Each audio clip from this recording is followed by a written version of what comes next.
Nicely played, nicely timed, very well timed indeed.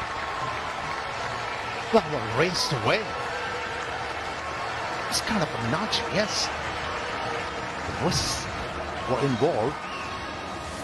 We never thought that shot. Ball is going to race away to the boundary line. Look at the wrists, very strong wrists, worked it from around that leg stump area, and that just sped away. Now he goes full and he pays the price. Back-to-back boundaries. Yeah, first 2 overs were quite good for Galle Titans, but you had the feeling it's going to change in a jiffy because these two batters got their eye in now, spot that slow delivery very early, and he was ready for it. Just thumped it once again on the onside for yet another boundary of the over. Pace of the ball that time, but again you could see that Rajita's length is more or less full. The previous delivery, again on the front foot. This one, pace of the ball, but again going full on a length. He has to be straight because both his boundary riders are on the leg side. Bowled that nicely. To that field, he can't afford to be an outswing bowler to that sort of field, because if he does swing it out, that will just, a right-hander specifically, will just let his hands go.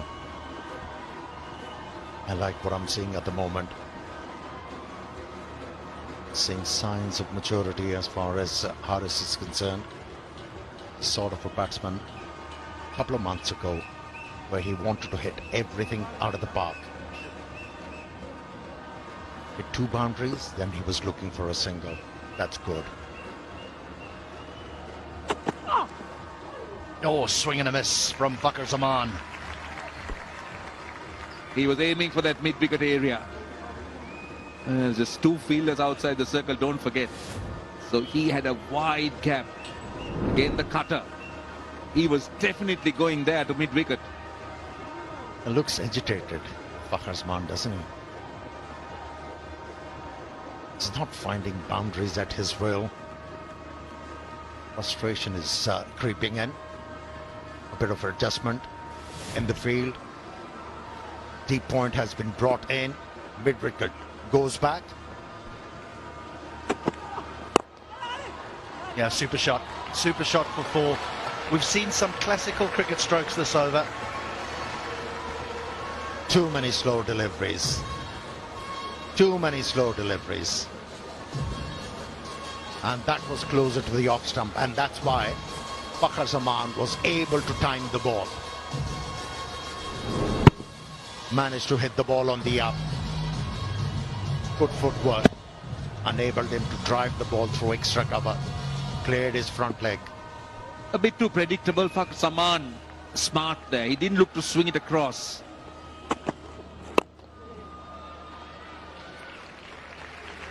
Well, they moved the fielder. That gave away the boundary and the off. 3 gone, 23 without loss.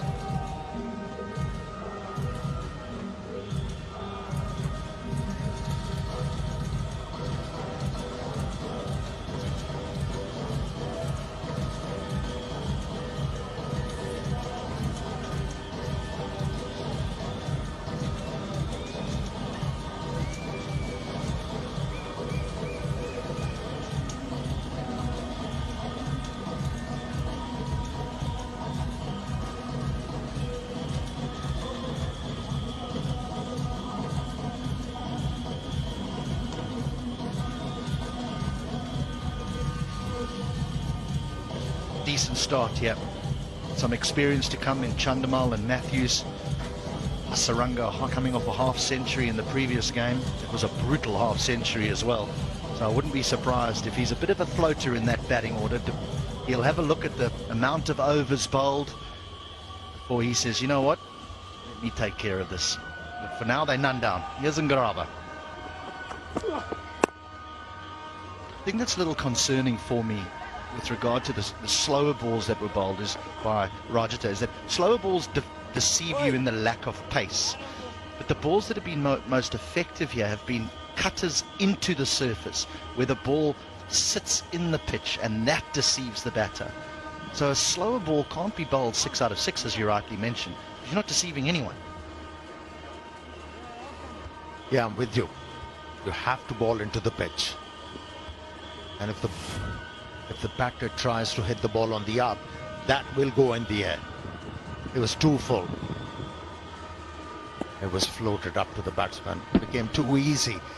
Plenty of time for the batter to decipher what was that. Now talking about Angarava, he's been very impressive. He's the one who has caught the eyes. He didn't look to try and wrap those fingers around the ball when he bowled it. He just released it. The slow ball we're talking about, just floated it. Find most bowlers attempting at least like a quickish off break, looking to cut the ball. And that we haven't seen from Rajatha. You know, that's where the bowling coaches can be handy. But for that, they have to read the pitch well. If they are able to read the pitch well, they'll give the right information to the players.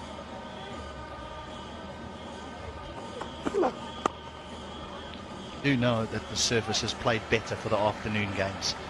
The batters have really enjoyed the afternoon games. They've all struggled as soon as the lights come on, which is quite peculiar, because around the world it normally becomes easier to bat when the lights get switched on.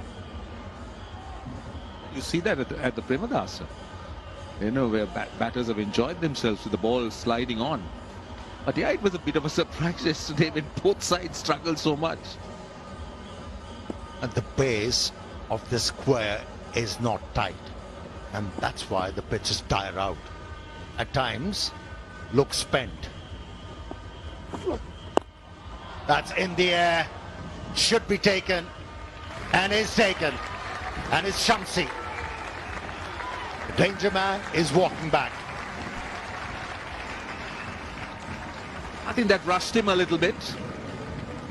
Ngarava gets a bit of pace and bounce. I don't think Haris was in a good position to play that shot. Yeah, it was onto him quickly. It was onto him quickly. Rushed him. Very good bouncer. And I don't think he misses catches like that. Shamsi.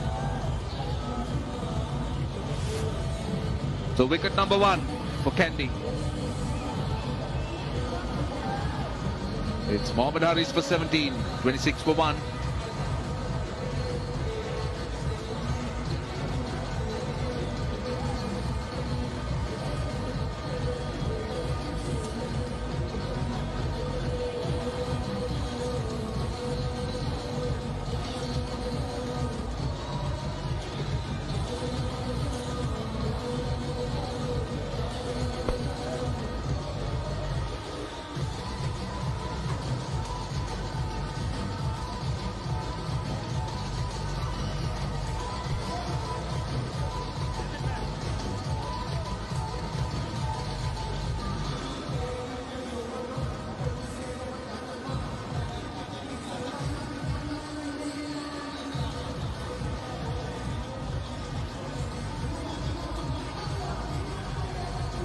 Player, this man, Dinesh Chandimal. Really shown us what he's capable of doing in this tournament. 33 years of age. It depends what sort of mood he's in.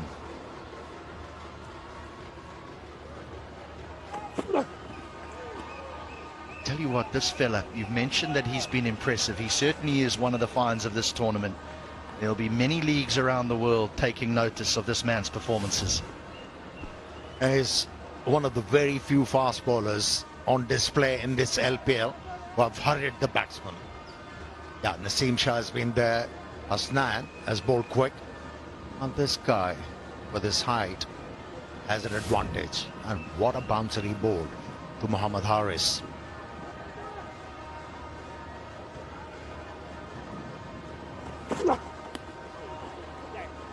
Oh, he strikes Chandimal, but they'll get through for a leg bye. It will end the 4th over.